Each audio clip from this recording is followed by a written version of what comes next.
Palghar seat से चुनाव लड़ रही इंडिया गठबंधन की उम्मीदवार भारती कामड़ी के चुनाव प्रचार के लिए पूर्व मंत्री युवा सेना प्रमुख आदित्य ठाकरे ने बाइक रैली निकालकर रोड शो किया। वहीं भारती कामड़ी ने इस प्रचार के दौरान लोगों को भारी भीड़ दिखी। आपको बता दें कि आदित्य ठाकरे ने मतदाताओं से कामड़ी के पक्ष में मतदान करने की अपील की। आप देख सकते हैं कि रैली के दौरान उद्धव समर्थकों की भारी भीड़ बाइक पर सवार हाथों में मशाल और भगवा झंडा लिए शिवसेना जिंदाबाद के नारे लगाते आगे की ओर बढ़ रही है। आदित्य ठाकरे ने कहा, समूचा महाराष्ट्र शिवसेना का गढ़ है। हम चुनाव जीतने के लिए लड़ रहे हैं और निश्चित चुनाव जीतेंगे। बाड़वन को लेकर भाजपा नेता ने क्या बोला, हमें उससे कोई मतलब नहीं। बाड़वन की जो समस्याएं हैं, हम उसके लिए जनता के साथ हैं। अगर जनता विरोध में है तो हम जनता के साथ हैं। जिस योजना का जनता स्वागत करती है, हम उसके साथ हैं। चंदनसार पहुंचे आदित्य ठाकरे एवं उम्मीदवार भारती कामड़ी का स्थानीय नेताओं ने पुष्पगुच्छ देकर सत्कार किया। इसके पश्चात आदित्य ठाकरे ने चंदनसार स्थित अन्ना साहेब स्मारक विद्या मंदिर शैक्षणिक संस्थानों के ट्रस्टियों से मुलाकात की। तत्पश्चात रैली का शुभारंभ किया। विरोधियों पर ठाकरे ने कहा कि जनता की प्रतिक्रिया जबरदस्त है। पालघर की लड़ाई हम देश के लिए लड़ रहे हैं। लोग महाविकास अघाड़ी को वोट देंगे। वाड़वान बंदरगाह पर हम स्थानीय लोगों के साथ हैं। अगर लोग वाड़वान बंदरगाह विस्तार के खिलाफ है तो हम लोगों के साथ रहेंगे। शिवसेना उद्धव बाला साहब ठाकरे एक ही पार्टी है, रहेगी। हमें उम्मीद है कि पार्टी का चुनाव चिन्ह चुराने वाले चोरों के खिलाफ सुप्रीम कोर्ट का फैसला आएगा, हमें मिल जाएगा। चंदा लो धंधा दो, इनकी पॉलिसी है। दुनिया का सबसे बड़ा घोटाला इलेक्टोरल बॉन्ड पर इतना बड़ा घोटाला सामने आया है, लोग देख रहे हैं। हमारी कैबिनेट के फैसले में हमने औरंगाबाद नाम बदला, लेकिन उस वक्त कोई दंगा नहीं हुआ। नवी मुंबई हवाई अड्डे का नाम केंद्र सरकार ने अभी तक पाटिल साहब का नाम नहीं दिया गया। पिछले 5 साल ये नेता कहाँ थे? कोविड के समय ये बीजेपी के बड़े नेता कहाँ थे? उस समय महाविकास अघाड़ी की सरकार थी, इनकी तरफ कोई मदद नहीं दी गई। जिन लोगों ने पार्टी प्रतीक चिन्ह चुराए हैं, उन्हें शरद पवार के खिलाफ बोलने का कोई अधिकार नहीं। मोदी शाह के राम महाराष्ट्र में इतनी बैठकें इसलिए करनी पड़ रही है क्योंकि उद्धव बाला साहब ठाकरे उनके साथ नहीं है। मैडम क्या कहेंगे, आज बाइक रैली में आए हैं, आपकी उम्मीदवारी जाहिर होने के बाद ये रैली इतनी बड़ी रैली है, क्या कहना चाहेंगे? देखिए, इस रैली में हमारे युवा नेता आए हुए हैं और उनके वजह से या इस रैली में सबसे ज्यादा युवा आ गए हैं बाइक रैली पे। तो आप देख रहे हो कि किस तरह की रैली चालू है, ढोल ताशा बजाते हुए और पटाखे बजाते हुए ये रैली निकली है और ये रैली का फायदा हमें जरूर होने वाला है। सब जने अपनी अपनी जीत का दावा करें, 3 पक्ष मुख्य तौर पर मुकाबला त्रिकोणीय है। देखिए, ये तो 4 जून को सबको पता चल जाएगा।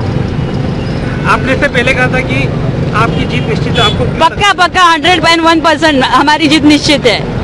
आपका जमीनी सर्वे क्या कहता है, गांव में आपकी परिस्थिति कैसी है और शहरी क्षेत्र में किस तरह से आपको देखिए, मैं इस जिला परिषद की जिला परिषद अध्यक्ष रह चुकी हूँ। मैंने कोरोना के टाइम में अध्यक्ष होने के बावजूद बहुत अच्छे काम किए हैं, जैसे कि लोगों को हॉस्पिटल तक पहुँचाना, उनको क्वारंटाइन सेंटर अच्छे से उपलब्ध करके देना, उनको खाना पहुँचाना, जो स्टूडेंट हमारे फंसे हुए थे दिल्ली में उनको यहाँ लाना, यहाँ के लोगों को उनके गाँव भेजना, ऐसे अनेक से काम है जो हमने किए हैं और उसका फायदा हमें निश्चित होने वाला है। वाड़वन मंदिर को लेकर आपकी पहले दिन से भूमिका है, विरोध की। यस, मैं उसी डिस्ट्रिक्ट में रहती हूँ और ये विनाशकारी बंधन मुझे भी नहीं चाहिए, इसके लिए मैं उसके खिलाफ हूँ। लेकिन अभी सभी लोग उसका विरोध कर रहे, तो क्या कहना चाहिए? देखिए, वाड़वन बंदर का तो सभी पहले से ही विरोध कर रहे हैं क्योंकि वाड़वन बंदर जिसमें वो बन रहा है, वहाँ के कोली बांधव है, आगरी बांधव है, उनको सबको इसका प्रॉब्लम है क्योंकि ये विनाशकारी बंदर है। वहाँ आजू बाजू में 3 और 4 का प्लांट है, अणुशक्ति केंद्र है, 1 और 2 है। अगर कुछ हो जाता है तो आधे से ज्यादा पालघर नष्ट हो जाएगा। ऐसे बंदर को विरोध करना हमारा प्रथम कार्य है और इसके लिए हम लोग को कर रहे हैं। वसई में आज भी लोगों को पानी नहीं मिलता है, पानी के विषय में क्या करना? देखिए, इसीलिए हम चाहते हैं कि बदलाव लाओ और ये बदलाव इस टाइम यहाँ की वसई की जनता और नाला सुपारा की जनता लाने वाली है। धन्यवाद। आपण आलेला आहे, आज प्रचार मोटरसायकल रॅलीमध्ये आपण सहभागी झालात, काय सांगू?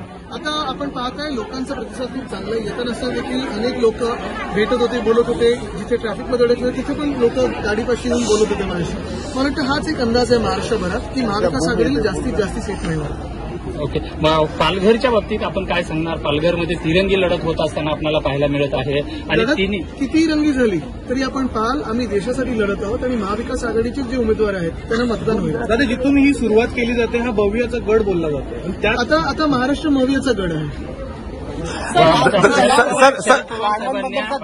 जे मुख्यमंत्री बोलले की कोण आदित्य, असा आपल्यावर एक प्रश्नचिन्ह निर्माण केलेलं आहे मुख्यमंत्री. चांगलं निवडणूक त्याला सांगेल कोण आदित्य, निवडणूकच त्याला सांगेल. शरद पवार साहेबांनी राज्याच्या जे प्रादेशिक पक्ष भारतीय जनता पार्टी के कार्यक्रम में प्रकाश निकम ने कहा कि जो वाडवंदर का विरोध कर रहा है वो दलाल. मला वाटतं आपण एक पाहिलं असेल, आम्ही स्थानिक जनतेसोबत उभे आहोत. जनता ही आमच्यासोबत उभी आहे आणि जे काही जनतेचे विषय ते आम्ही उचलून धरणार आहे. वाढवण बंद असेल, नाणार असेल, सगळीकडेच जर जनता त्याच्या विरोधात असेल तर आम्ही विरोधात राहू. जिथे जिथे जनता ज्या प्रकल्पांचं स्वागत करतो आम्ही जनतेसोबत राहणार आहोत. सांगितलेलं आहे की या निवडणुकीच्या नंतर जवळपास जे इथले प्रादेशिक पक्ष आहेत शिवसेना उद्धव हे बाळासाहेब काँग्रेसमध्ये ठाकरे हा शिवसेना उद्धव बाळासाहेब ठाकरे पक्ष म्हणूनच राहणार आणि आम्ही जसे आहोत तसे राहून देशाच्या हिताचं बोलत पण राहू. शिवसेना ठाकरे गट आणि शरद पवार गट हे त्याच विचारसरणीचे आहेत असं शिवसेना सांगितलं. उद्धव बाळासाहेब ठाकरे हा पक्ष जसा आहे तसा राहू. पण दोन्ही पक्ष त्याच विचारसरणीचे आहेत असं आम्ही देश हिताच्या विचारसरणीचे आहोत आणि ते काम करत राहू. पण उद्धव बाळासाहेब ठाकरे शिवसेना हा पक्ष जसा आहे तसा राहू. जे गेलेलं चिन्ह आहे, जे गेलेलं पक्ष ज्या चोरांनी पक्ष आमचा घेतलाय तो पक्ष आम्हाला परत सुप्रीम कोर्टाकडून मिळेल ती आशा आहे. पण आपण पाहत असाल जनतेचं प्रेम आणि देशभरात देखील शिवसेना उद्धव बाळासाहेब ठाकरे पक्ष म्हणून चालू. भाजपाने रेमेडिसिवीर बनवताना लाखोचा निधी घेतला, काय म्हणाल त्याबद्दल? मला वाटतं धंदा लो हा प्रकार जो आहे नुसतं एका गोष्टीबद्दल नाही तर देशभरात अनेक वेगळ्या कॉन्ट्रॅक्टसाठी आपण पाहिलेला आहे. मुख्य गोष्ट हीच आहे की इलेक्ट्रॉनिक बॉन्डचा जो स्कॅम आहे जगातला कदाचित सर्वात मोठा स्कॅम हा देशासमोर आलाय. तो एक स्कॅम आहे. दुसऱ्या बाजूला आपण पाहत असाल रेवन्नाचा जो राक्षस आहे तो देखील आज पळालेला आहे आणि केंद्र सरकार त्याला परत आणण्यासाठी काहीच करत नाही. औरंगाबाद आणि उस्मानाबादच्या नामांतरांची जी याचिका होती त्या हायकोर्टाने फेटाळली, त्याबाबत मला वाटतं मुख्य गोष्ट हीच आहे. आमच्या मंत्रिमंडळाच्या निर्णयामध्ये औरंगाबादचं नाव छत्रपती संभाजीनगर झालेलं, उस्मानाबादचं नाव धाराशिव झालेलं. पण हे सगळं होत असताना कुठेही दंगली घडल्या नाहीत, सगळ्यांना आम्ही सोबत घेऊन केलं. दुसरी गोष्ट अशी आहे सर्वात महत्वाची आहे, हे मी सतत विषय हा घेत आलेलो आहे. नामकरणचा विचार करायचा असेल तर आपण त्या औरंगाबाद एअरपोर्टचं नाव छत्रपती संभाजी महाराज इंटरनॅशनल एअरपोर्ट हे ठेवलं होतं. 4 वर्षापूर्वी हा निर्णय घेतला होता विधानभवनात आणि केंद्र सरकारकडे पाठवलेला. केंद्र सरकारने याच्यावर काहीच केलेलं नाही.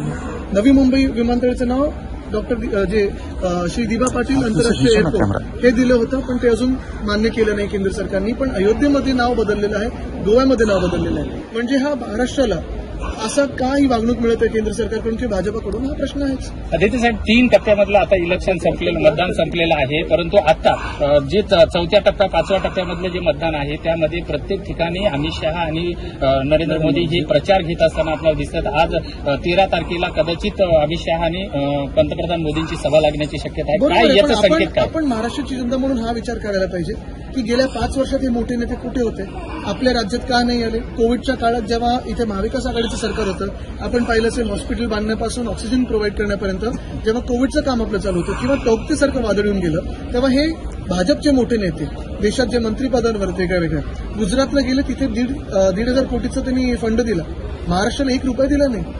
तर ही वागणूक महाराष्ट्राला का मिळते आणि प्रचारात असताना का इथे यावं लागतं हा देखील विचार आपण सर्वांनी करावा.